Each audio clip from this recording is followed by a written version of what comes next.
Welcome to Sounding Board, a presentation of Seroptimist International of Novato, whose mission it is to improve the lives of girls and women locally and globally. I'm Freda Kaplan, and my guest tonight will be Barbara Madrid. Welcome, Barbara. We're going to be talking about the Friends of the Library. That's right. Tell us a little about the Friends of the Library of Marin County Library, is that correct? Yes, I'm with the Friends of Marin County Library, and we have been around for 43 years, and we've given well over $1 million to the libraries. The county library system has 10 branches plus the bookmobile, and so the county Friends supports the 10 branches plus bookmobile.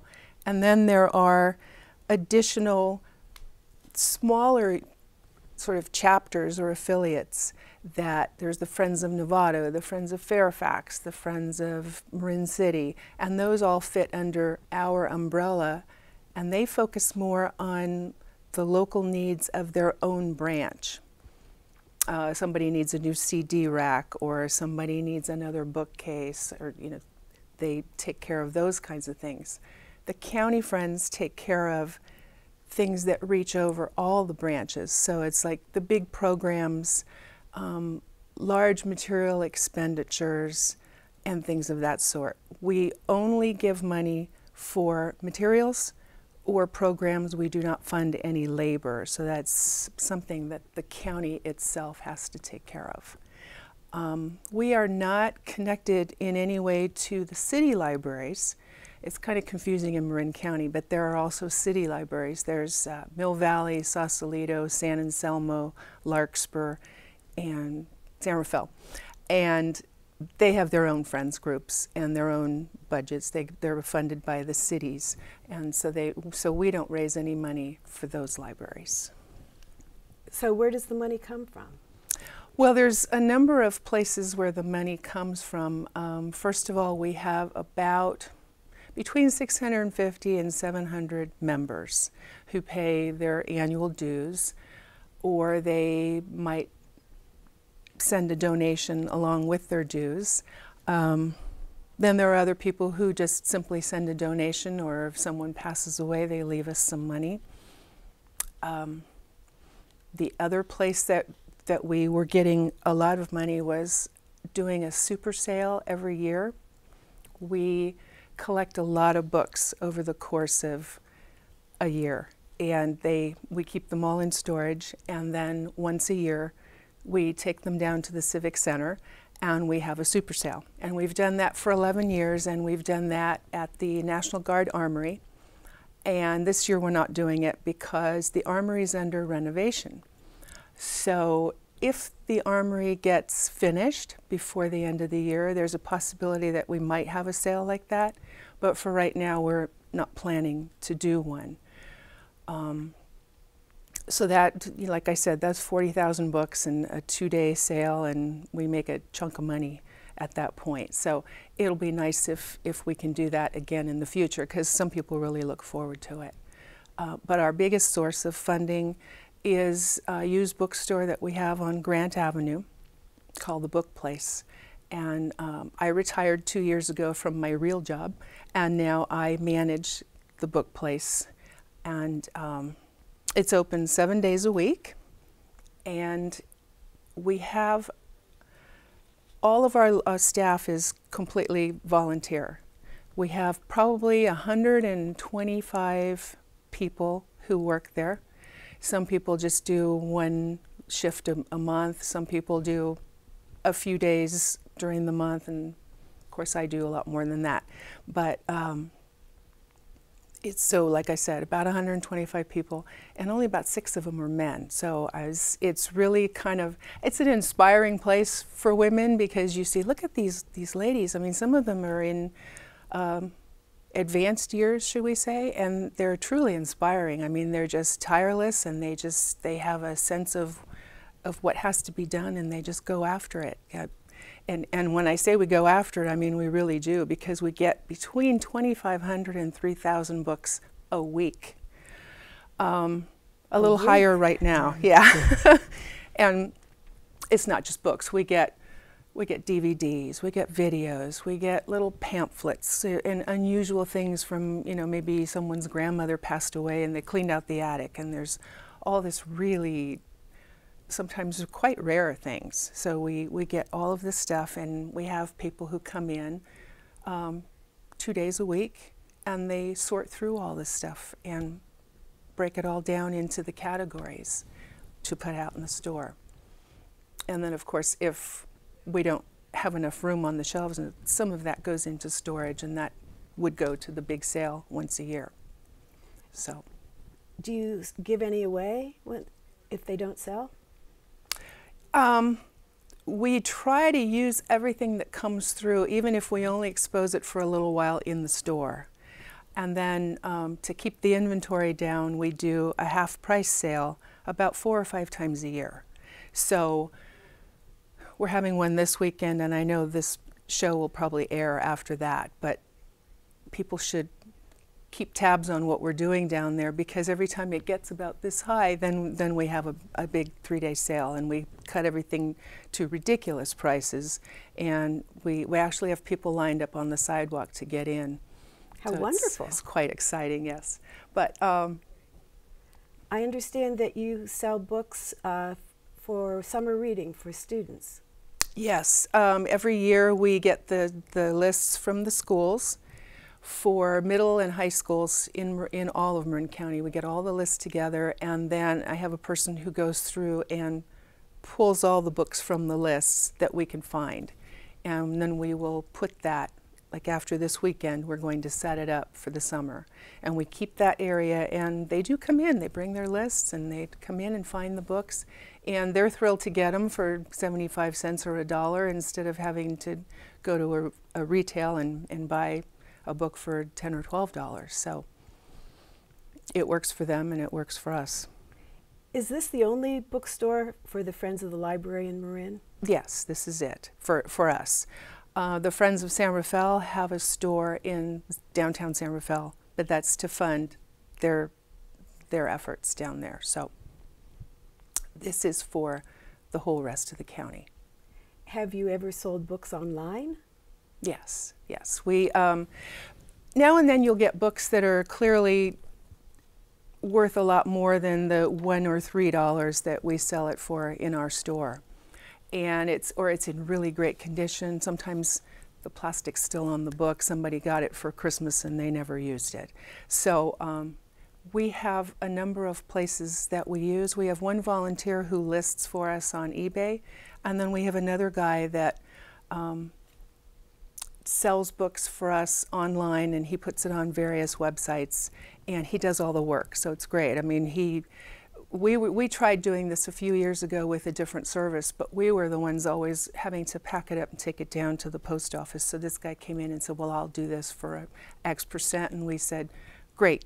So all we have to do is find the books. So there's 2 or 3 of us that go through the new stuff coming in every week, and we have a little scanner, and we check it, and if it's worthwhile, then it goes on a wider audience, and we sell a lot of books that way.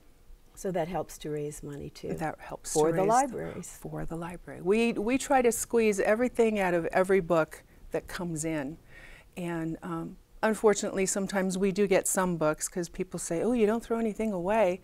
Occasionally there are some things that come in with a broken spine, or it's got mold on it, or the dog chewed the corners of it, or the baby did, and so we can't sell those because we try to maintain the quality of it in the store, so that we get people coming back over and over to buy from us.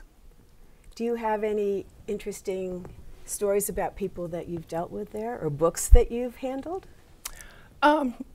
We get a few unusual books every now and then, or we open the book and we find things that we hadn't expected to find. One time we opened it, we found $800. So we held on to it to see if anybody would show up, but they never did. So it must have been their grandmother's book or something, and they never checked it all, and wow. There it is. Or, you know, we used to collect some books and have them on display for like really unusual things, like how to knit a sweater out of your cat's hair or something of that sort. I mean, you get some really weird stuff, But that's what makes it so much fun to be a sorter in there, because it's like Christmas every day when you're opening the box. You never know what you're going to find. On Halloween, the merchants on Grant Avenue typically do a trick-or-treat, a safe trick-or-treat. And so when the kids come in our store, they get a piece of candy, but then we also tell them they can go in the kids' room and pick out their own book. And I've seen kids grow from, 4 years and through high school, and they come back every year. I'm here for my free book. So it really sticks, and that's kind of what we're really trying to promote, is we want people to read, and we want to really instill the love of reading in the children. And I've seen kids come in, and we have a kids' room in our store, and they just beeline right for the kids' room. So it's really great.